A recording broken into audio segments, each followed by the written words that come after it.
stupid and confused, know only how to repent of former errors and do not know how to reform and refrain from transgressions in the future. Because they do not reform, their former errors are not wiped away, and they will occur in the future. If former errors are not wiped away and transgressions are again committed, how can that be called repentance and reform? Good knowing advisors, as you have repented and reformed, I will now teach you to make the four all-encompassing vows. I vow to take across the limitless living beings of my own mind. I vow to cut off the inexhaustible afflictions of my own mind. I vow to study the immeasurable dharmadors of my own nature. I vow to realize the supreme Buddha way of my own nature. Good knowing advisors, did all of you not just say, I vow to take across the limitless living beings? What does it mean? You should remember that it is not Huineng who takes them across. Good knowing advisors, the living beings within your mind are deviant and confused thoughts, deceitful and false thoughts, unwholesome thoughts, jealous thoughts, vicious thoughts. All these thoughts are living beings. The self-nature of each one of them must take itself across. That is true crossing over. Commentary. You must vow to take across the beings within your own heart, to cut off the afflictions, and to study the dharmadors. There is nothing higher than Buddhahood, vow to realize it. Living beings are incalculably numerous, but you yourself must vow to save them, for it is not the sixth patriarch who takes them across. These good and bad living beings exist within your own mind. The good ones seek unsurpassed bodhi and produce the bodhi mind, while the bad ones must still be saved. Think it over and ask yourself, have I saved the living beings within my own mind? Am I proper in attitude and honorable in conduct, or am I jealous, obstructive, and otherwise ignorant?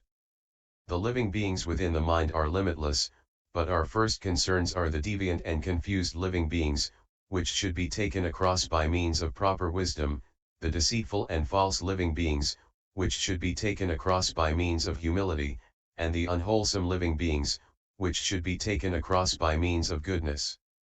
If you find that you have these faults, vow to correct them, for if you do not, they will drag you into the inescapable and endless misery of hell. Respect takes jealous living beings across. Although Bodhirasai was a Dharma master, he envied other Dharma masters and viciously tried to poison Bodhidharma. Such thoughts are living beings, and you are making a serious mistake if you do not take them across. Sutra. What is meant by the self-nature taking itself across? It is to take across by means of right views the living beings of deviant views, affliction, and delusion within your own mind. Once you have right views, use prajna wisdom to destroy the living beings of delusion, confusion, and falsehood. Each one takes itself across. Enlightenment takes confusion across, wisdom takes delusion across, goodness takes evil across. Such crossing over is a true crossing. Further, I vow to cut off the inexhaustible afflictions. That is to use the prajna wisdom of your own self-nature to cast out the vain and false thoughts in your mind. Further, I vow to study the immeasurable dharma doors. You must see your own nature and always practice the right dharma. That is true study. Further, I vow to realize the supreme Buddha way, and with humble mind to always practice the true and the proper. Separate yourself from both confusion and enlightenment, and always give rise to prajna. When you cast out the true and the false, you see your nature and realize the Buddha way at the very moment it is spoken of. Always be mindful, cultivate the dharma that possesses the power of this vow. Commentary. Use prajna wisdom to destroy the living beings of delusion, confusion, and falsehood. Beat them to death. You ask, but isn't that a violation of the precept against killing? Here you may violate the precept, just a bit. You are indeed hard to teach. When you break precepts, you don't worry about breaking them, but when you do not break precepts you worry about breaking them. Transform the bad beings within your nature so that the good ones may dwell undisturbed and at peace. You may kill them. You may beat them to death. Such crossing over is true crossing over. Afflictions never end, but you must cut them off. Actually, cut off means change. Change your afflictions into bodhi. Afflictions are actually bodhi, and if you cut off all afflictions you cut off bodhi. If you cut off all afflictions you would become a Buddha, and you don't want to do that just yet, do you? So leave just a hair's worth of afflictions and transform the rest into bodhi. Use genuine prajna wisdom to get rid of affliction and cast out all vain, false, deviant, and ignorant thoughts. Recognize your mind, see your original nature, and always practice the right dharma, not the wrong. You may study the Buddha Dharma in detail, but if you do not practice it, it is not true study. True Buddhist studies includes both study and practice. For example, people who used to smoke, drink, and take drugs no longer do so once they have studied the Buddha Dharma. They do not even eat meat. Those who were lazy and did nothing but sleep from morning to night and from night to morning, now read and translate sutras, listen to lectures, and meditate vigorously without a thought of sleeping. If this were not true study, why would they choose to work so hard? All living beings can cross themselves over. No one needs to take them across. The 4 vows in the text above are the basic vows which all bodhisattvas should make. As to the humble mind, the Earth Store Sutra says. The Buddha told Earth Store Bodhisattva, perhaps there are kings of countries in Jambudvipa, or noblemen, great ministers, great elders, great kshatriyas, great brahmans, and the rest who encounter the tired, the poor, and those who are hunchbacked, crippled, dumb, mute, deaf, retarded, eyeless, as well as all others who are handicapped. Perhaps these kings and great men will wish to give and will be able to do so with great compassion, a humble heart, and a smile.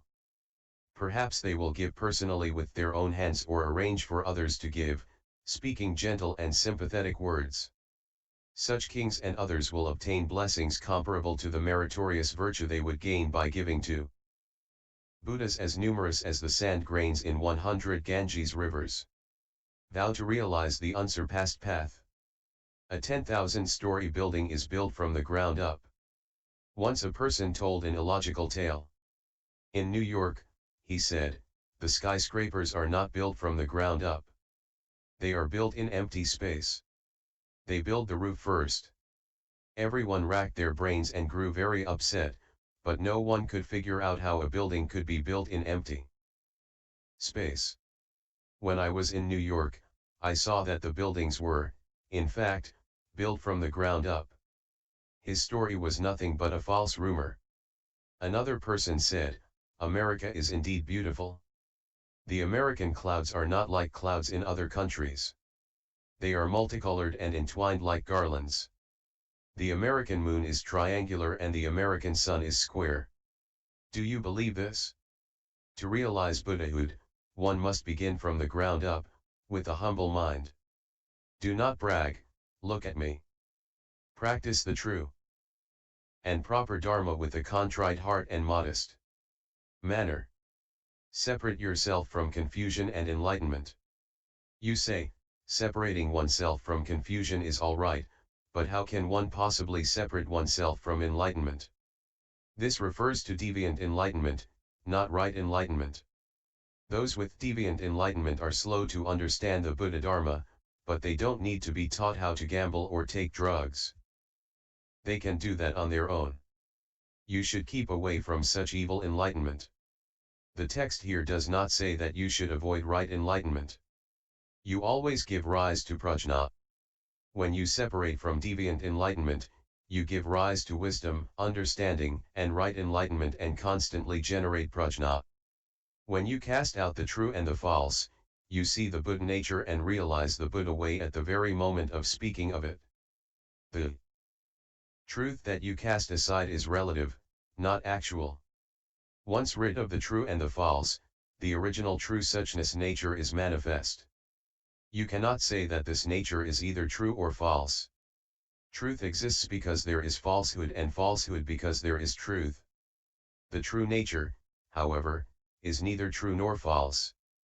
The Shurangama Sutra says, falseness itself manifests all truth, the false and true are both false. The great master Yung Chia in his Song of Enlightenment, said, when truth is not postulated, falseness is basically empty.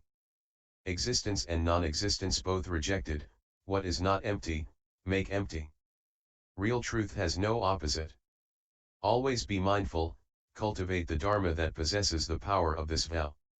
Having made these vows, you may practice. Cultivate them in every thought. Sutra. Good knowing advisors, now that you have made the four all-encompassing vows, I will transmit the precepts of the triple refuge that has no mark. Good knowing advisors, take refuge with the enlightened, the honored, the doubly complete.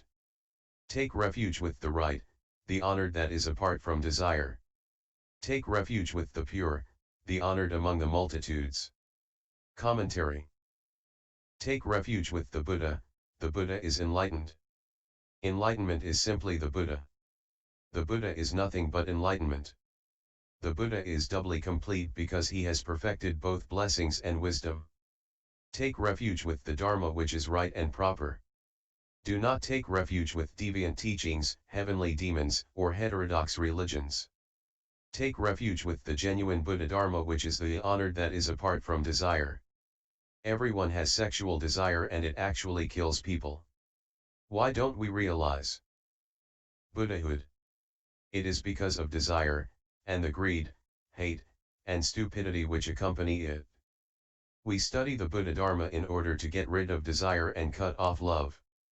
The absence of lust is the honored that is apart from desire.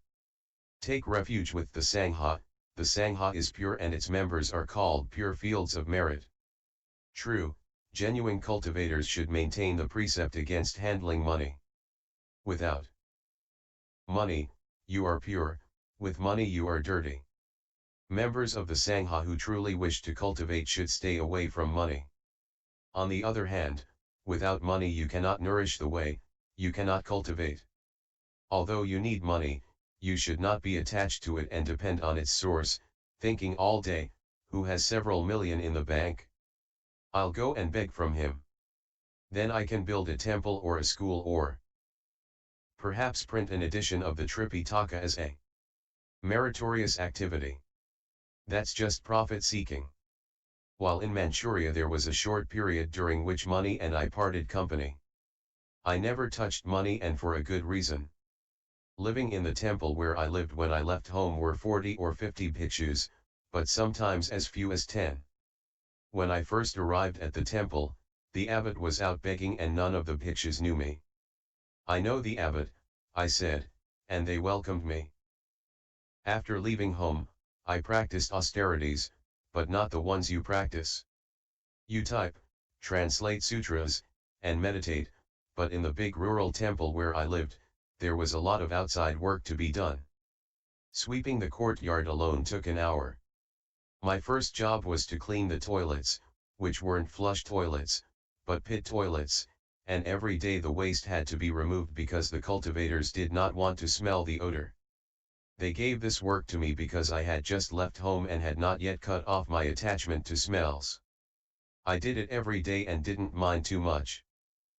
I got up at 2 in the morning to prepare the hall for services. When it snowed I swept the walkways so that they were clear at 4 when everyone else got up. When the abbot returned and saw me he said, "So you have come?"